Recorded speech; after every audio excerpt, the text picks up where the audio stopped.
Well, I think most of us are on the same loop that we have been going through this mental health series as a church. Our goal is to continue to grow in our understanding, to be a real Christian community for one another, that we can take our masks off if we have a struggle, and that we can be there for each other and compassion if we are part of the answer, a part of the journey, a part of the support group for those who struggle in these different areas. Again, we all have struggles, we all need a support group, but we're kind of funneling in on very specific topics. And actually, today is our last of the topics. It's now our last study in the series. Next week is when we kind of bring everything together as we get into the Word on some things. But this is the last topic that we're dealing with when we get into depression. So we're going to dive in pretty quick into it, but just to kind of lay some common point, I don't know if there's too much that people don't understand about general depression. We all have our times when we feel overwhelmed, or that we feel depressed, or that we feel sadness, or we feel loneliness. But when we're talking about depression as a mental illness, we're talking about something deeper than that. And it's important for us to realize that, or else we'll go back into that same old pitfall of why can't you just get over it? All of us go through tough times. You just need to move on. And those type of things, we need to kind of get a little bit of a better understanding. Usually, if you're going to talk about a diagnosis of a depression mental illness, you're looking at depression that will seriously not relent for at least 2 weeks or more. And for many of us that struggle with depression, you're talking about something that's a lifelong struggle, but it does not mean it's not treatable. It does not mean that there's not light. It does not mean that there's not hope. Some of the things that come into place when it comes to some of the symptoms of depression, just to lay a little groundwork before our video. Obviously feeling sad or having a depressed mood, loss of interest or pleasures in activities that we once enjoyed, changes in appetite, which could either be weight loss or weight gain accordingly, trouble sleeping or sleeping too much or not wanting to get out of bed at all, loss of energy or increased fatigue, increase in purposefulness physical activity such as hand wringing, pacing, slower movements of speech, or not being able to control your speech where it goes too fast, feeling worthless or guilty, having difficulty thinking or concentrating or making decisions, or thoughts of death or suicide. There is a generally estimated 16.2 million adults in the United States, or 6.7% of American adults, have a massive depressive situation, struggle yearly. So it is definitely one of the ones that the larger. When Monica and I was talking about, I refer to depression as the grandfather or the godfather of mental illness. I don't really know why. It's just I know that it's just so heavy and so hard. It's not the one that's most people, the majority of people take and deal with, because we'd be looking at anxiety, which is 20%. But it is so oppressive and it's so commonplace. And really, when it comes to anxiety, it's just the opposite side of the same coin as we dig into these things as well. So there is a difference between grieving and depression, and that's what we're going to be looking at today. So we're going to just take about 15 minutes and watch our video with some testimonies today as we start to dig in and kind of get that foundation laid.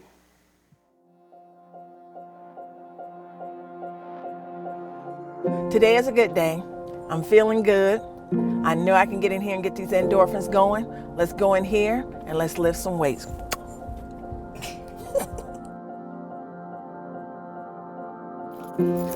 How are you today? All right, and you? Good. Thank you, ma'am. Some days you have to put on a mask, because some days with my depression, I'm not feeling good. I'm not feeling good. It's like you just feel just this, not darkness, but you know that it's there. It's just taking over your body. Not seeing the light at the end of the tunnel. For me, it wasn't in any kind of life is not worth living, but something about not being able to see the bright side of anything. Even though you have the experience in the past that says it's probably going to be okay, right, based on the data. But at that time, just the feelings and the thoughts are overwhelming about how you don't see how this is going to end up okay. Some days I don't feel like brushing my teeth. I don't feel like combing my hair. I don't feel like taking a shower because it takes too much effort. It's like even lifting my arm, it's like it weighs 100 pounds. And yet somebody asks you, how you doing today, Fonda? And you just smile and say, I'm doing fine, but you're not fine. You're not fine.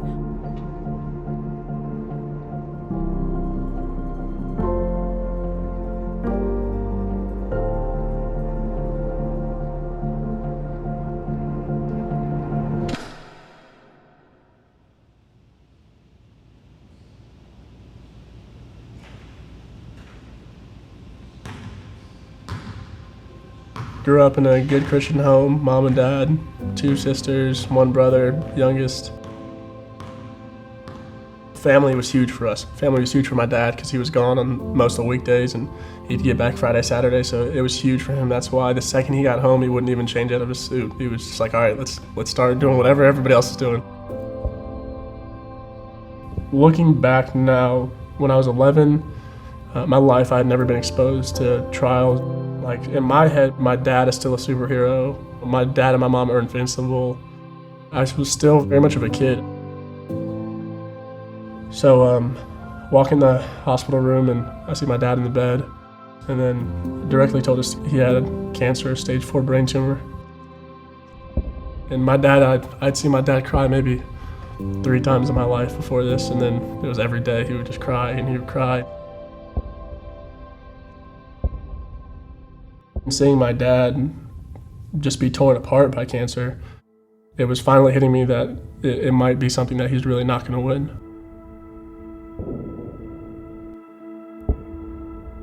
I had a baby at 16 years old. I named her Rachel Michelle, and she ended up dying a month later. She was born in July, and she died in August because her lungs weren't fully developed. I did not know a person could cry so much they had no tears. I suffered a traumatic incident, but yet we just went on. Nobody asked me, was I okay? Nobody tried to see if I needed any help. They just were like, okay, you lost a baby, go on. The story starts really when I'm growing up in Puerto Rico. The way that people spoke about mental health issues was not necessarily flattering. It was almost in a mocking type of a way of, that guy's nuts. It was in Spanish, so the equivalent of that, está loco. And how it was kind of something that was fair game to be made fun of. So, I didn't notice that at the time, but in hindsight, I look at it and I go, well, that might be the reason that I didn't speak about it. Depression is different for everybody, and it's prevalent, right? You're likely to know somebody that is dealing with some mental health issue.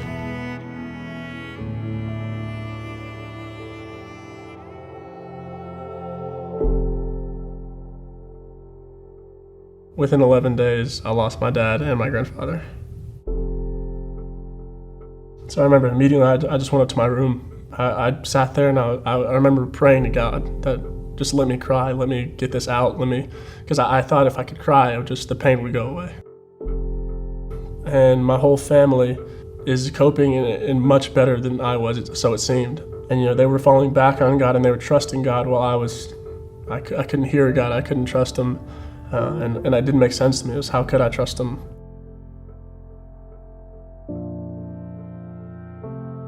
And then depression, I just let it take over, and then it turned into escape, and it was okay, how can I get away from this because God won't help me? I was just done. So I remember we had pills from my dad, and I was like, okay, well this is, I'm okay with life ending now. And I'm just gonna go be with my dad, be with my grandpa.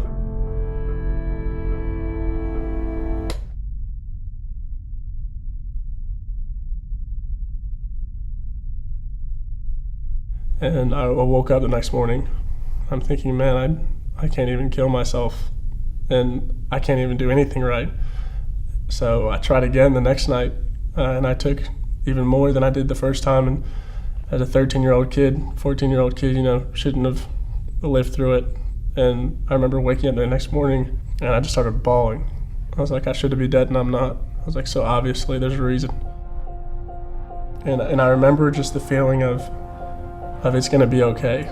And not that the depression would be taken away, but that I wouldn't feel like I was fighting alone anymore. Mental health affects us all. It does not discriminate.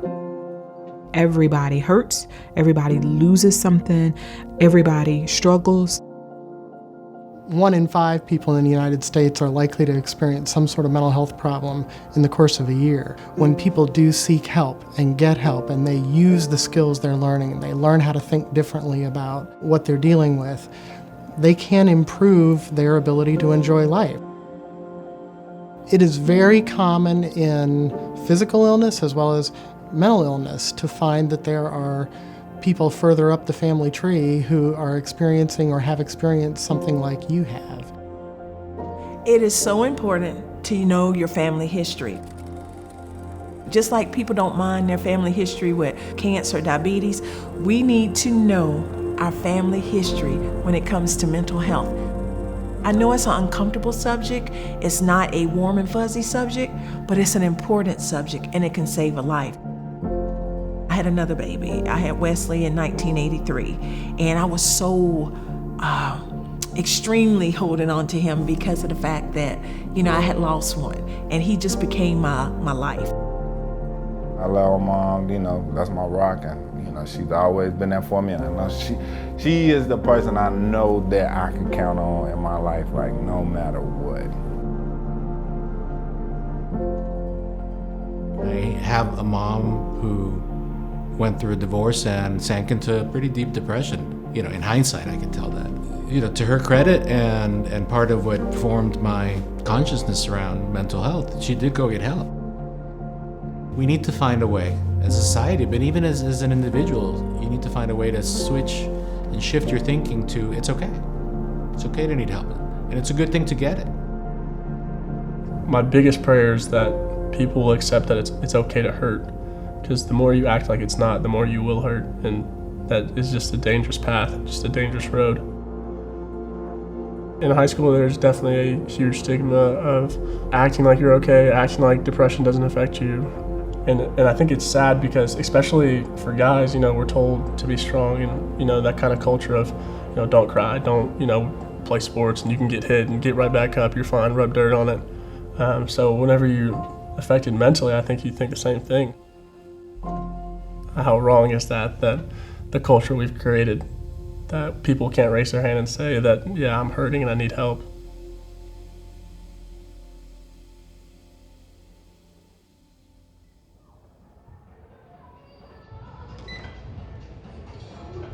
Today is not a good day. Hopefully tomorrow will be better, but I'm not going to kid myself as well. They're not all good days. They're not all good weeks. You just have to take them as they come, and as each day comes, you got to try to make the best of each day. So that's what I try to do. I don't sugarcoat things. I don't try to force things. I just try to take it one day at a time. When we diagnose a mental illness, there are certain criteria that you meet. To be clinically significant, it has to cause problems in your life or your ability to function in some way. Because a lot of people experience those same things at a lower level, but when they reach that level where it's beginning to impact their daily lives for a long enough period of time, then it would warrant a diagnosis. One of the key components that I work with people on is developing a healthy routine, healthy habits, good sleep patterns. Appetite or nutrition or diet, those things affect people in big ways. Exercise is a big factor in improving mood and helping people, do better physically and mentally. Growing up, my whole family always played sports. Someone was always playing sports, so sports was huge for us. The therapy of just going and being in a gym by myself, and I'm naturally an introvert, so I love being in the gym by myself, just being able to shoot by myself, just let my mind be free, not think about anything, just play. I do have a hope for the community, and it's that we can talk about mental health like we talk about physical health. My situation is unremarkable and non-dramatic as I think that it is, that it's good for people to kind of see that depression can take that form. So, what I would tell somebody who's feeling helpless is that there is help. There is help out there. It is possible to feel better. If you're afraid to take the next step, you just take the first step. Even if that first person is your physician, it's a softer handoff than calling the practitioner. Although we don't mind if you just call us. If we as a community, whether that's church community or just our community in general, if we can welcome and embrace the idea that this does affect so many people and there's something that can be done, very hopeful that that's going to make a difference. My depression is a battle every day.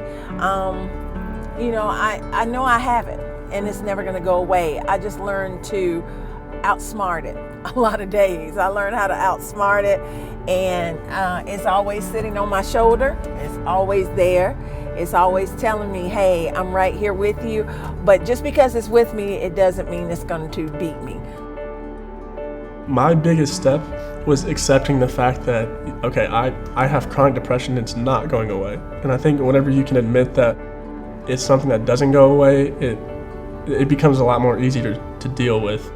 And I know that if my dad were here, he could have told me that life may suck sometimes. And a lot of times it's to the point where I don't even want to do it anymore. And sometimes the fight's going to hurt. At the end of the day, we're going to win.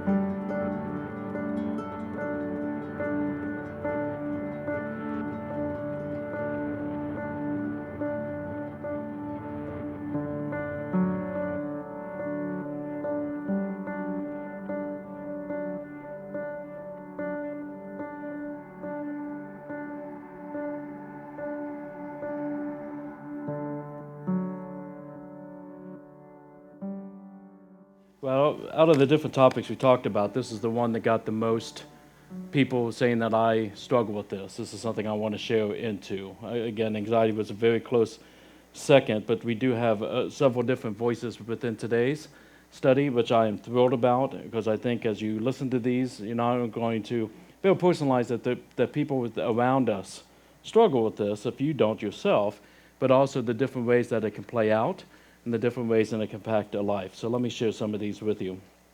I'll start out with this one. It says, it is never ending. I'm on medication twice a day for the rest of my life, and will have to switch meds every few years once my body assimilates to what I'm taking. The switching process takes months, and it's truly just trial and error until we find something new that works. It's tedious, frustrating, and expensive. There are times when even the simplest of tasks is daunting, and I just can't bring myself to do it. It could be anything from doing the dishes to laundry or taking a shower. When you're down like that, everything seems impossible, and you don't want to do anything. You call off work, you cancel plans, you don't answer the phone because no matter what it is, you just can't do it. You're lonely as all get out, but don't want to socialize with people. You need to talk to someone, but don't want to bother them or bring them down. The little voice in your head is constantly telling you that people don't care and they don't want to deal with your drama. At the same time, you're crying inside for someone just to take a few minutes. Depression leads to suicidal thoughts at times. It's so important to keep a mantra going on what and who you have in your life, because it's easy to lose focus on things when you're down. It eclipses so much. What you are doing, what you wanted to do, what you dream of doing someday. It makes all seem like a waste of time and that you're a waste of human flesh. There is no cure, there is no real reason, or no real cause, and they will never go away. That knowledge by itself is depressing and can send you into another tailspin. You don't want to tell people about it because most think it's your fault, or that you're just crazy and they avoid you. You end up feeling like a tarnished penny on the pavement that nobody wants to pick up. There are good days and bad, but no way to know what day each day will bring. Sometimes the day starts good and switches for no reason, and some days start bad and then switches for no reason. Some days stay the way they started, and again for no reason. You can't plan these days. There is no schedule. Counseling helps, meds help, but nothing cures. This is a lifelong illness that no one can see, and so very few people understand. Another letter says this: living with depression impacts my family and I because sometimes as a person with depression, I have terrible days, I have bad days, I have good days, and I have amazing days. On the terrible bad days, I have little to no patience, which upsets those who love me and those that I love. Depression, it just eats you, it just eats you up from the inside out. It's like a monster inside your head that takes over. The worst thing is to know that my family and friends were doing all that they could, yet I still feel so lonely. Anything that was said to me, I managed to turn into a bad thing. I was literally my own worst enemy. I would come home and feel so exhausted from all the voices in my head that I would just sleep to block it all out. I didn't want to wake up because living was a nightmare. I feel sick with the fear of nighttime because that's when the voices got even louder. I would get so frustrated because it seemed impossible to sleep, as if insomnia and depression go hand in hand. I wish that others living depression knew that it's okay to admit that you're having a hard time and that it's okay to admit that you need help. As a teen with depression in today's world, it's really hard to express yourself because a lot of people are so self-absorbed and don't care that you are seeking help and or attention. Another letter. I have struggled off and on with depression a good part of my life, as well as my mother did too. Allow me to share with you about my mother. When I was 5 or 6, my parents broke up. Along with the breakup, my mom also had a miscarriage and we moved from my home. At some point, she suffered what some people refer to as a nervous breakdown. One time as she laid in her roll-out bed, I was beside her and I said, "I lost my doggie, I lost my kitty, and I don't want to lose you too." Unbeknownst to me, she was contemplating suicide at the time. I am thinking she once told me that it was what kept her from doing it at that time. She was on medication from that time on till she died in 1999 at 72. I saw my mom dealing with depression, medication, most of her life. I fought going on medication for a good part of my life as I saw my mother on it, and I didn't want that for myself. I was put on meds off and on during a short time. Allow me to fast forward to my time in West Virginia. God showed me while I was in West Virginia that it was pride that was keeping me from asking for help. Believe me, it was an eye-opener. Needless to say, I don't hesitate to ask for help anymore. Currently, I'm off meds. The one I was put on a few years ago did amazing things for me, difference as night and day. I had a couple of problems with my last med. One was having crazy dreams. You already put in West Virginia, so I'm going to have to give you that inside joke look. There might have been a word omitted there. One was having crazy dreams, which I learned was a side effect. I weaned off of it all with my CNP's help. While I am not on med now, I won't be above asking if I so need to. The reason I was put on meds again a few years ago was I was having suicidal thoughts and I really felt unneeded by everyone. What I would suggest loudly is if you feel like you need help with depression or any health issue, run not walk to your health professional. They will direct you where to go. If the first person on med doesn't help, speak up. There is so much out there that one will work for you. And please, please don't allow pride to keep you from getting help as I did. It may not be pride for you, but it was for me. I could share so much more, but I won't. Thank you for hearing me. Yet another letter. One of the biggest ways depression impacts my life is the constant feeling of sadness. Even when I'm having a good time, I feel like it is still there, waiting for me to finish laughing so it can grab my hand and walk me back into the darkness. I feel guilty a lot about anything and everything. If I have to buy anything for myself, first I get excited about getting to buy something for myself, but then after I purchase said item, I get deeply depressed about having spent the money on myself. Sometimes I'll return the purchase because I cannot stand the guilt. My sleep patterns are horrible. Some days I'm asleep before 9 p.m. and other nights I do not go to sleep until 3 a.m. Some days I oversleep and then my anxiety kicks in because then I have to decide how I'm going to get ready with limited time. People on the outside looking in are so quick to say, set your alarm early or make a routine or put your alarm clock away from your bed so you get up out of bed. If it was only that simple. Something else I deal with is eating habits. When feeling depressed or like I have no control in my life, I turn to food. I will eat to comfort myself and then afterwards have guilt about eating when I was not hungry. Then the depression kicks in again. Like a vicious cycle that I can never seem to get away from or get out of. I just want others to know it's not as simple as telling someone, be happy. If you feel you have a friend or family member who may be depressed, just sit with them. Let them talk to you. Know that you do not have to fix anything. Sometimes, especially for me, just saying my thoughts aloud helped me in my healing process. I have come a long way since seeing a therapist, but there is still so much work to do. I get to a point in my journey that one therapist was no longer able to help me. She told me I needed help in an area that she was not trained in and referred me to another therapist in her office. The other therapist had very restricted hours that it did not work into my schedule, so I stopped going and was not on medication for about 3 years. During those years, I walked around thinking that no one was ever going to be able to help me. I didn't want to share my thoughts, feelings, and life events with another therapist. But one day at work, I had a breakdown in front of my students, and I could have gotten fired, but my boss was supportive and told me that I needed to get help. For anyone thinking about getting help and are nervous, scared, whatever, know that there are wonderful counselors out there that are willing to help. There are counselors who are Christian and will help you understand how God wants us to walk through life and help you know that you are not alone and you should feel no shame in seeking help. Our last letter. Out of all the challenges we have talked about, this is the one I relate to the most. I deal with what I would call depression tendencies.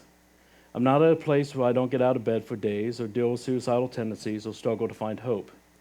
However, I understand the tendencies to lean that way when circumstances fall in a certain way.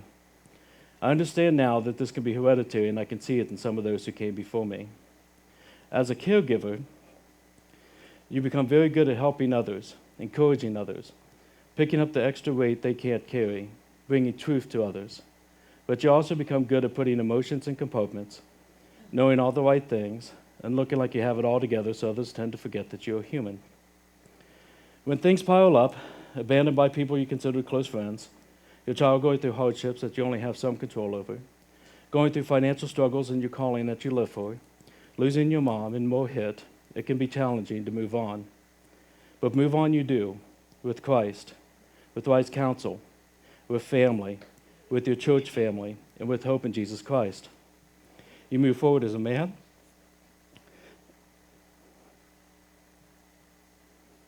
as a husband, as a father, as a grandfather, and I move forward as your pastor. Monica? Forgot to get a second stool out, so I'll give you this one. No, you can have this. You sure? So I can just put one of these up.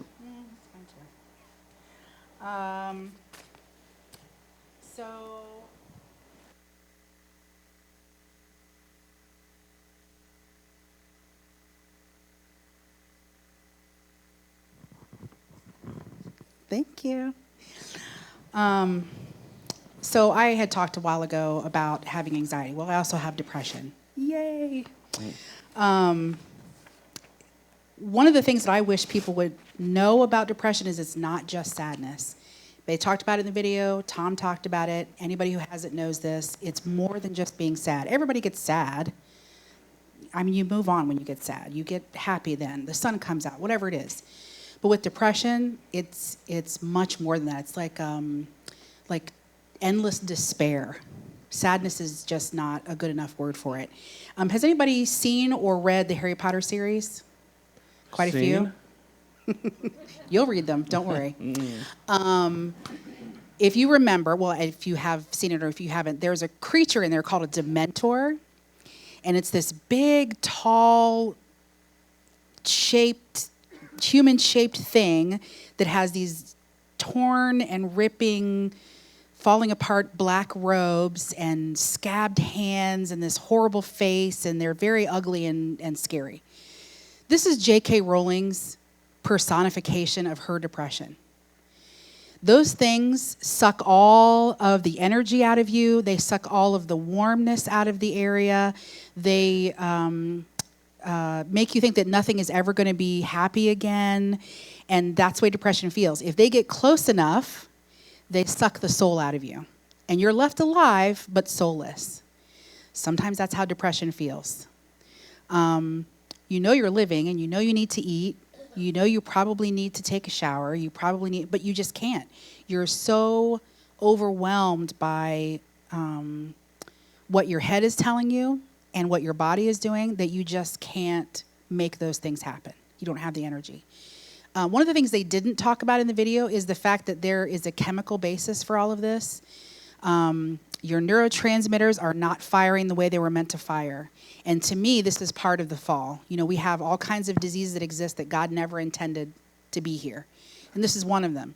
your neurotransmitters are not working properly, and so they're not passing information back and forth between each other the way they need to, and that can cause a lot of these different mental health issues. They're all some form of that. One of the reasons they talk about exercise being helpful is that can increase the serotonin, and the serotonin is what makes you feel better. So if you have depression, you don't have enough serotonin moving around, that exercise can increase that. Not that I'm good at doing that part, I'm just saying that that's accurate. It does sap your energy, so when people talk about staying in bed and they can't get up, it's because they don't have the energy, not just because they're sad, not just because they're overwhelmed. They don't have the energy. Like the woman said about lifting her arm, felt like it was 100 pounds.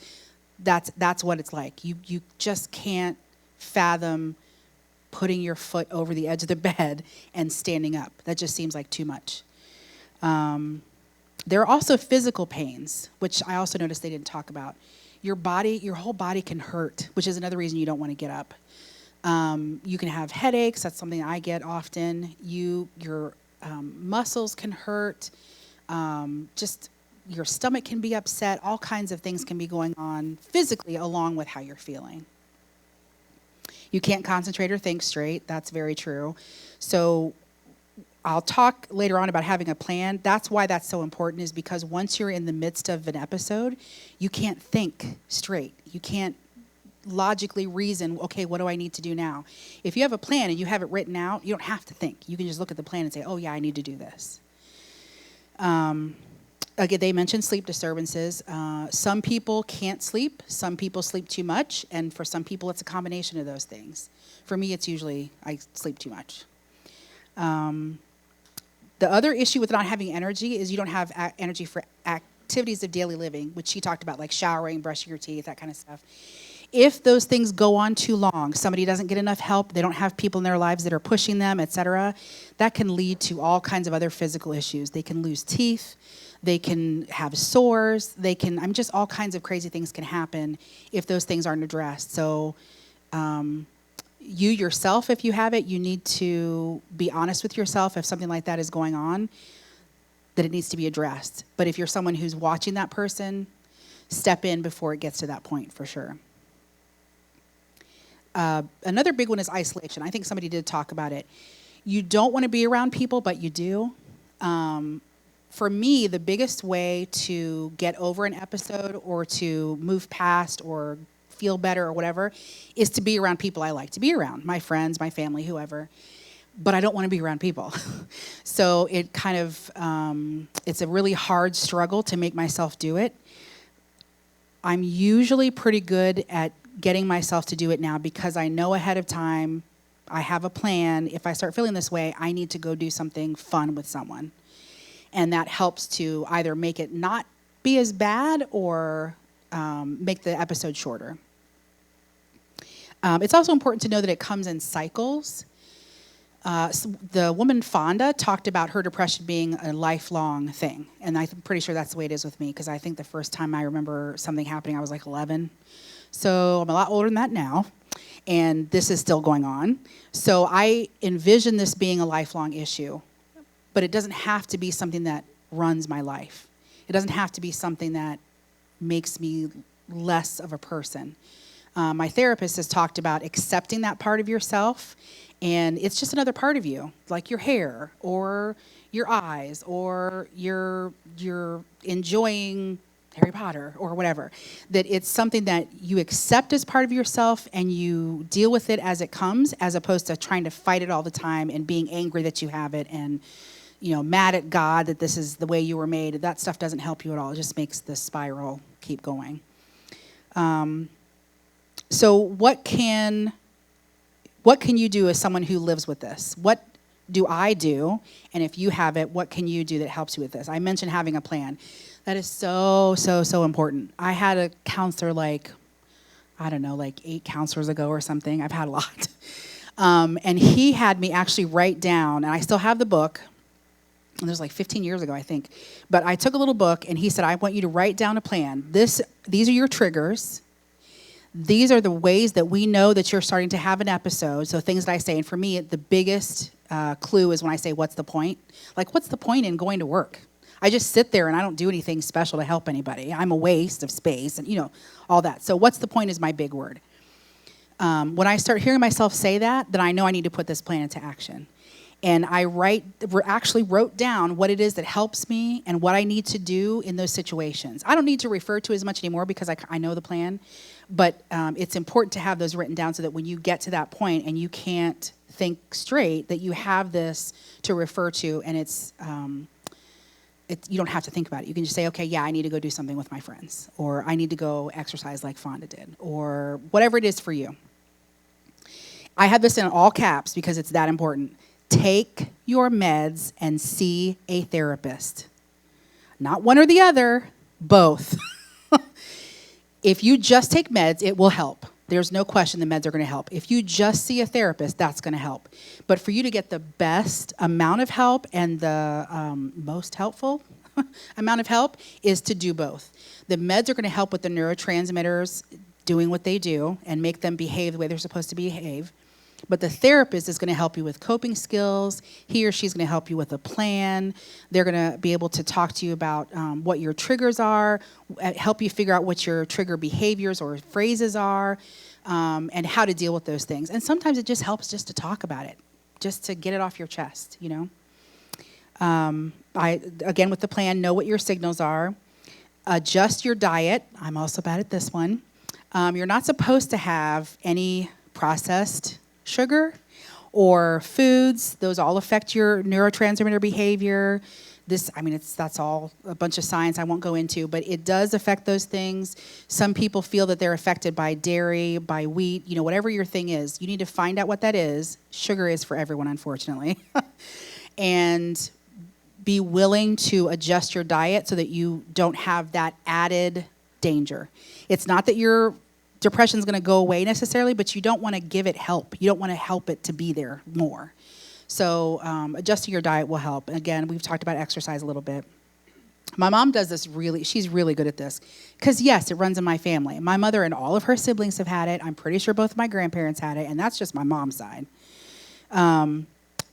She listens to praise music and or reads the Bible. Now, that's a big one if you're a Christian, which we all are, I assume.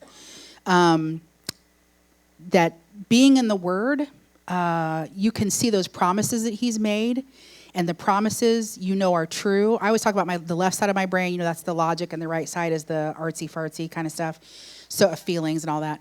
So the left side of my brain will look at these promises and say, I know that these are true, even though I don't feel like it today, even though I feel like God doesn't love me, and I feel like this is a waste of time, and I feel like all these other things over here are lying to me. I know that these things are true. You can hold on to those promises. You can listen to that praise music and kind of be in His presence more than you are on a normal basis. And that can help to raise your mood some too. It may make it go away, it may not, but it's at least going to help you. And you're at least going to be focusing on the things that are true versus the things that your emotions are lying to you about. Because they do lie, especially when you're depressed. They lie a lot.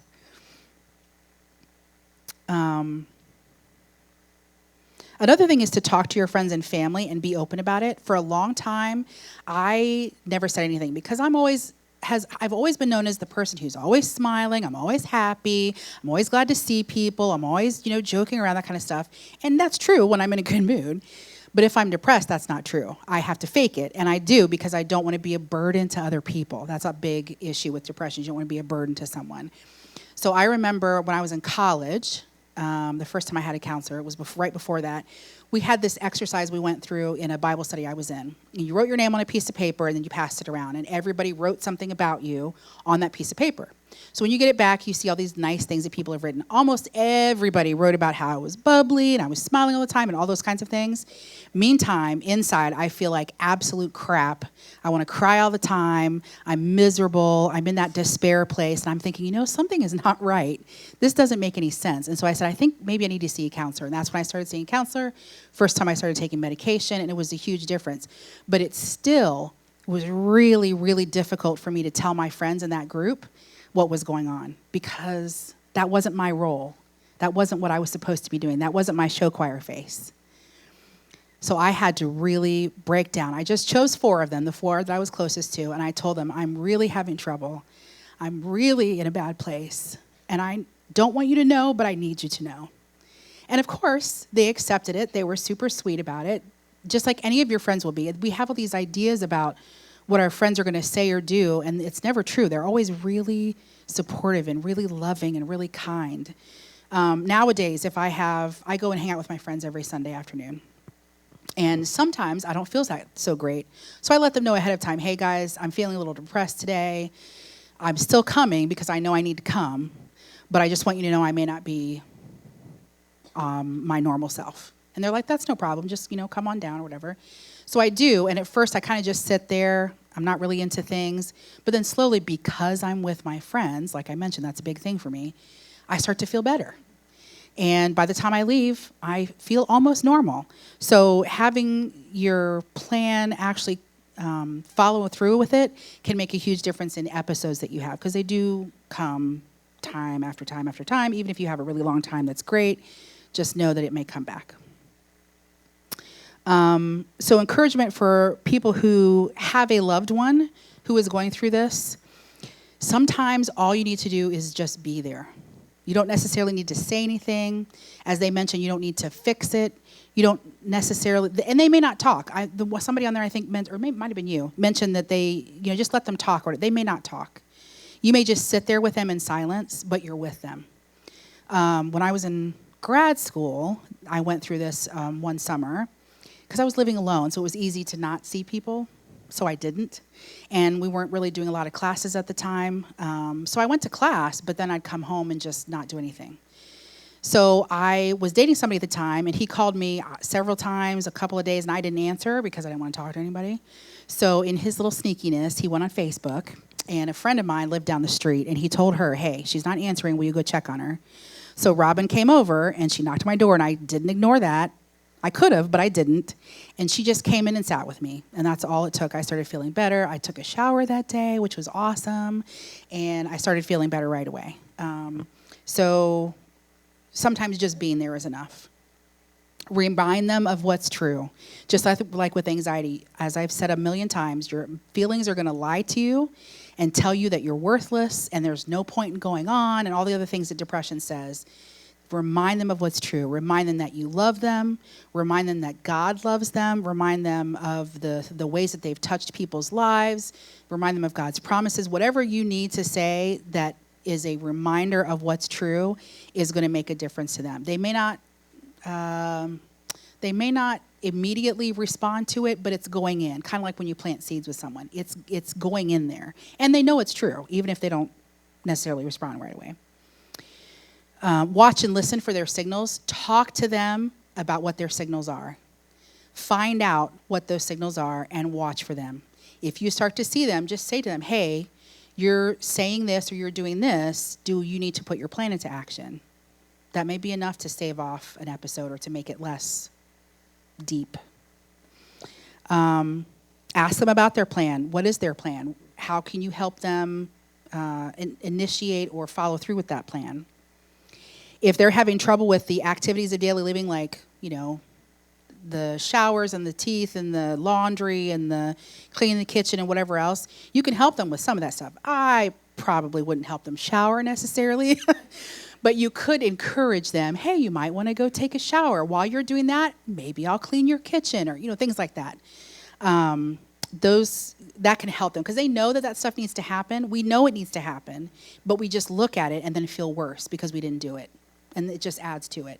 So if that kind of stuff gets done, then that person starts to feel a little bit uplifted, I guess. Know that it can be discouraging for you.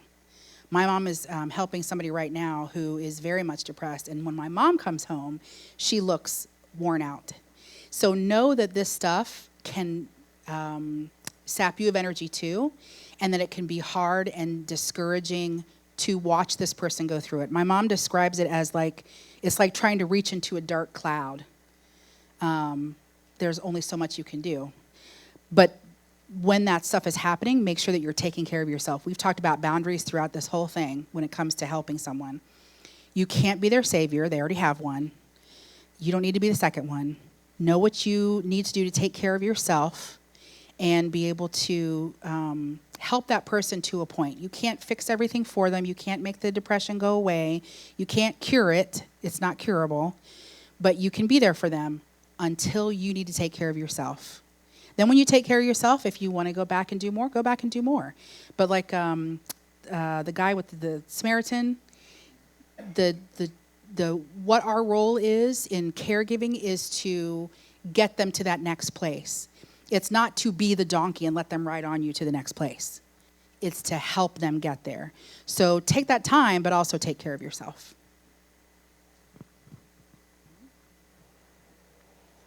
That's all you got? Okay.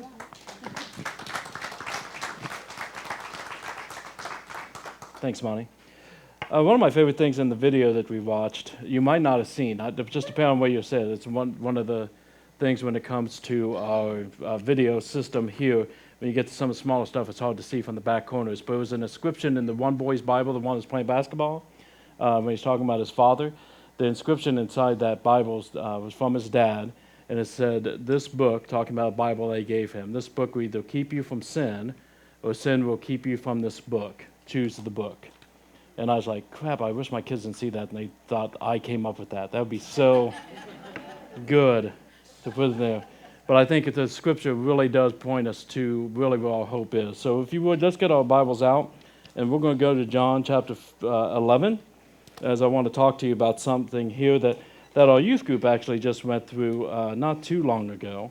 And I hope that you guys will find the same encouragement that we did together. We're going to come across a particular moment in Jesus' life with a very dear friend and a very emotional situation with these friends. You guys have heard me talk often about Lazarus and Mary and Martha and the friendship, the relationship they have with Jesus and the kind of relationship he wants to have with us. And that in this particular town that he went to, this particular friendship he had with them was more than what we see with most disciples or most followers of him, that this is where he would go to recline. This is where he would go to get away and be able to rest and renew. Just outside of this home was the Mount of Olives, where we'd go and spend hours praying and to have time and intimacy with his Father. This is a gentleman, when it comes to Lazarus, that means a great deal to him. And most of us know the testimony of when they came to Jesus to let him know that Lazarus was deadly ill. And their expectation was that Jesus would come and heal him. If at the very least they have seen him on a couple of different occasions go, I don't even have to come to the house, just he's healed, just go on back.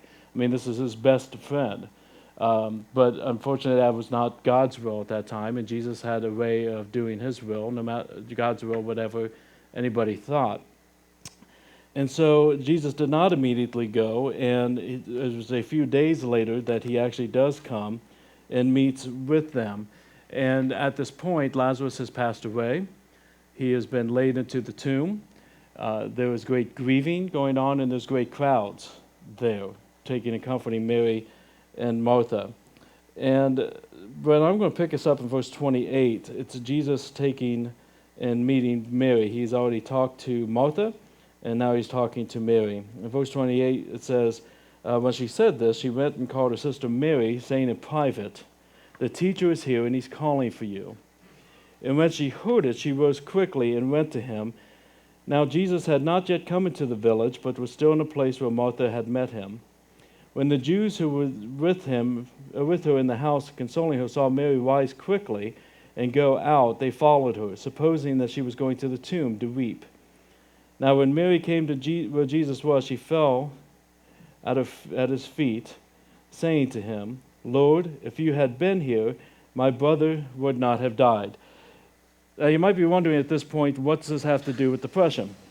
Obviously, it's a grieving moment, but I'm not necessarily trying to tie those two together, to be fully honest with you. What I see when we talk about depression sometimes, and folks that struggle with depression, even a pastor I was talking to from the community, and I was talking about this Tuesday, sometimes the church is not always the best at meeting people there. And sometimes people who struggle with depression will feel like there's something wrong with them and feel guilty about it because I'm a Christ follower. And I know his promises, and I read those truths, and I logically know it's there, and almost feel like Jesus is probably disappointed in them for not having this fullness. And this is where I kind of bring this together here. As he talked to Martha before this, and he's talking to Mary, here's his best friends coming to him who should know his promises, that should know what he's able to do. Even as he's talking to the sister, he said, don't you believe that there's resurrection through me? And she said, sure, in the end of days, I get that. But here, twice over, he's meeting with despair in the middle of the storm when he's right there in the boat. And I wonder, as we continue looking at this, how Jesus would react to this. When Jesus saw her weeping, and the Jews had come with her also weeping, he was deeply moved in his spirit. He was troubled. And he said, where have you laid him? And they said to him, Lord, come and see. Jesus wept. When we looked at this as a youth group, it's just amazing to me that even though Jesus knew what was right in front of him and what exactly God's will was and what God's timing was, and that just in a few moments Lazarus was going to be called out of that tomb. And right out of this, he says, you know what? That stone is in the way. Let's remove those obstacles. Let's get the stone out. And the people say that, even his sister says, Lord, he's going to have a serious stench. You don't want to get involved in this. This is a messy situation.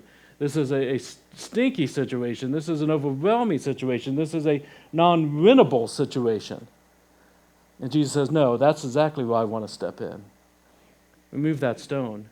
And he knew he was going to call out Lazarus' name, and he knew he was going to call out victory by saying, come out. And he knew that Lazarus was going to come forward. And it wasn't even enough that Lazarus came forward, it's that he cried out and said, get those grave clothes off of him. They're not fitting for my son. He's not fitting for him. He's alive. He knew all of that was about to happen. Jesus wept. Jesus was moved. Whatever we're going through, we have a Lord that loves us and meets us there.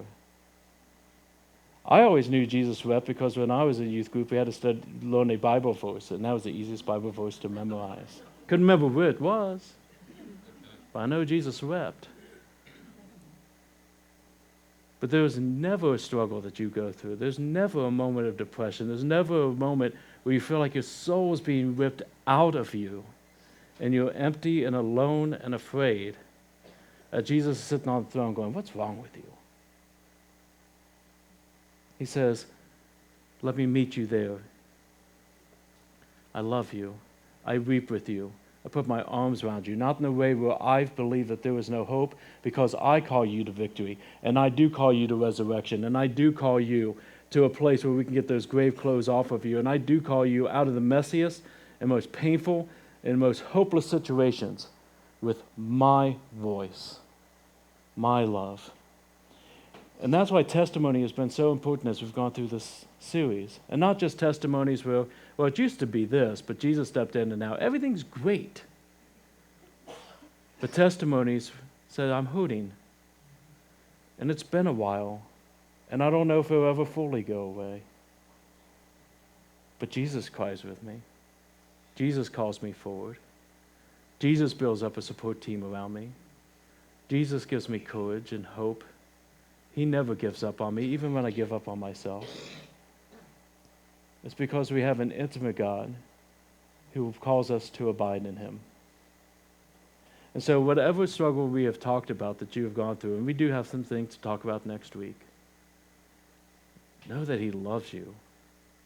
He's not upset at you. You have never been called to be perfect. He's the one that brings the perfection in. You are never alone. And the testimonies remind us of just what beautiful things he creates.